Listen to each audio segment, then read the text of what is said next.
মসজিদ ইসলাম ধর্মাবলম্বী পৃথিবীর সমস্ত মুসলমানের কাছেই ইবাদত বন্দিগির জন্য পবিত্রতম স্থান, যেখানে ভোরে ফজরের নামাজ থেকে এশা পর্যন্ত মোট ৫ ওয়াক্ত নামাজ আদায় করেন মুসল্লিরা।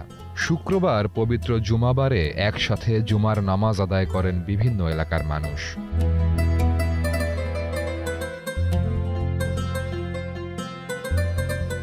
অসাধারণ নির্মাণশৈলী ও অপরূপ সৌন্দর্যের অধিকারী এক মসজিদ সুন্দইল হাড়িয়া মণ্ডল জামে মসজিদ।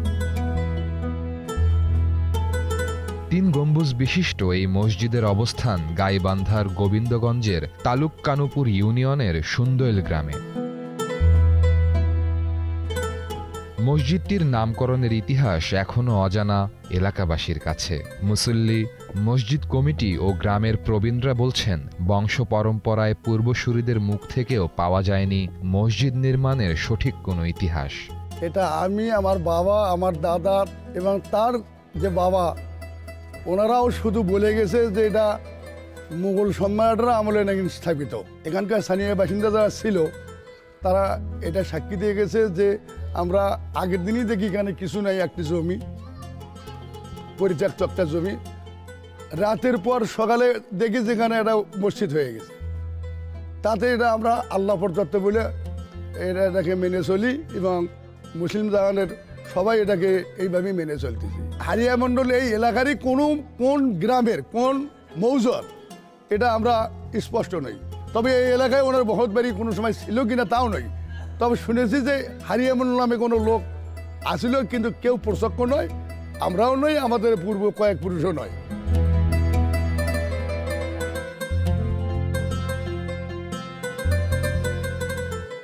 দৈর্ঘ্য প্রস্থে এখন যতটা বড় দেখা যায়, এই মসজিদ আসলে এতটা বড় ছিল না। অতীত সময়ে মসজিদের প্রাচীন অবকাঠামোতে ৩ সারিতে দাঁড়িয়ে নামাজ আদায় করতেন মুসল্লিরা। প্রাচীন মসজিদটির গম্বুজ, দেওয়াল, ভেতর ও বাইরের কারুকাজ মিলে বলাই যায় মুসলিম স্থাপত্য শিল্পের অন্যতম নিদর্শন এই মসজিদ। ৮টি স্তম্ভের ওপর দাঁড়িয়ে আছে ৩ গম্বুজ বিশিষ্ট এই মসজিদটি। প্রাচীন আমলে নির্মিত মসজিদের অবকাঠামোতে কোনো দিকেই কোনো জানালা নেই, যেখানে ইমামের জন্য মেহরাব আর মুসল্লিদের জন্য আছে ৩টি সারি। এই অবকাঠামোর দেওয়াল বেশ পুরু, যার দৈর্ঘ্য ৫৮ ফুট ১ ইঞ্চি এবং প্রস্থ ২২ ফুট ৩ ইঞ্চি। প্রাচীন অবকাঠামোর পুরোটাই তৈরি হয়েছে কেবলমাত্র চুন সুরকি আর পাথরের মিশ্রণে। মসজিদটির ভেতরের নির্মাণশৈলী অসাধারণ। মসজিদের ভেতরে উপরের দিকে তাকালে মোগল আমলের স্থাপত্য শৈলীর সাথে বেশ সাদৃশ্য লক্ষ্য করা যায়। তবে পরবর্তীতে টাইলসের আবরণে দেওয়াল ঢেকে দেওয়ায় নিচের অংশের নির্মাণশৈলী এখন আর তেমন চোখে পড়ে না। স্থানীয়দের কাছে মসজিদটি হাড়িয়া মণ্ডল মসজিদ নামে পরিচিত, কারো কারো কাছে আবার সুন্দইল মসজিদ। জনশ্রুতি আছে এখানে আশেপাশের কোনো এলাকায় হাড়িয়া মণ্ডল নামে ধর্মপরায়ণ এক ব্যক্তি বসবাস করতেন, আর তিনি মসজিদটির প্রতিষ্ঠা করেছিলেন, যদিও এর সপক্ষে কোনো প্রমাণ পাওয়া যায় না।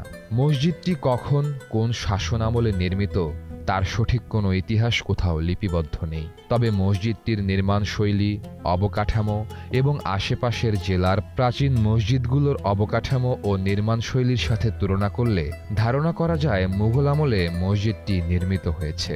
প্রাচীন এই মসজিদটি কে বা কারা নির্মাণ করেছিলেন তা আজও অজানা। এই মসজিদগুলোর ইতিহাস টানতে গেলে সেই সময়কার মানুষগুলো আসলে এত খোঁজ বোধহয় রাখতেন না, কিন্তু একটা অলৌকিক গল্প সবার মুখে শোনা যায়, হঠাৎ এক রাত্রে এই মসজিদগুলি হয়ে গেছে। তবে এটার স্থাপনার যে আপনার কারুকার্যগুলো, শিল্পকর্ম যেগুলি আছে এগুলোর ভিতরে, এগুলো প্রত্যেকটিতে সাদৃশ্য আছে। এখন এটা আমার মনে হয় যে এটা আসলে সম্পূর্ণ অনুমান নির্ভর, যে এটা মুঘল সাম্রাজ্যের সময়েরই হতে পারে সম্ভবত।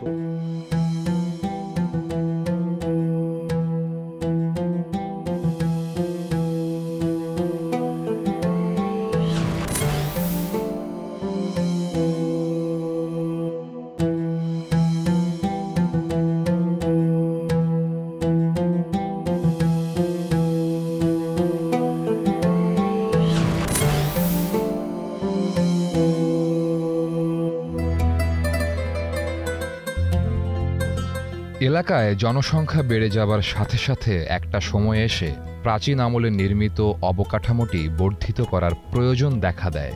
তখন স্থানীয়দের উদ্যোগে পর্যায়ক্রমে মসজিদের জন্য ক্রয় করা হয় প্রায় 4 বিঘা জমি। প্রাচীন অবকাঠামো ঠিক রেখে শুরু হয় মসজিদ সম্প্রসারণের কাজ। 90-এর দশকে 4 তলার ভিত্তি দেওয়ার পর 2য় তলার ছাদ পর্যন্ত নির্মাণ হলেও এখনও তার কাজ চলমান। বর্তমানে 4000 মানুষ একসাথে নামাজ আদায় করতে পারেন এই মসজিদে। কাজ পুরোপুরি শেষ হলে একসাথে 8000 মুসল্লি নামাজ আদায় করতে পারবেন এই মসজিদে। প্রথমে ওই ঘর তিন গম্বুজওয়ালা ঘর, 3টা রুম, 3 জন 4 জন 2 জনে নামাজ পড়ছি। এখন ঘর ভরেও বারান্দা ভরেও বাড়তি হচ্ছে। কমানো তখন এত প্রতাপ ছিল না, প্রচার ছিল না।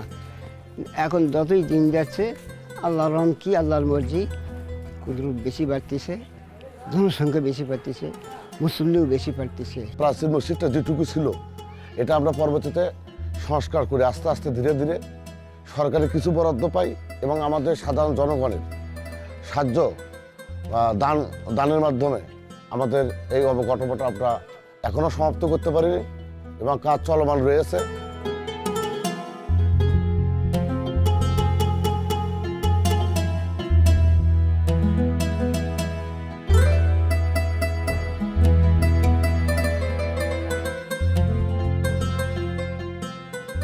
মসজিদ কমিটির সদস্যরা মসজিদ সংলগ্ন এলাকায় ঈদগাহ মাঠ ও একটি হাফেজিয়া মাদ্রাসাও গড়ে তুলেছেন।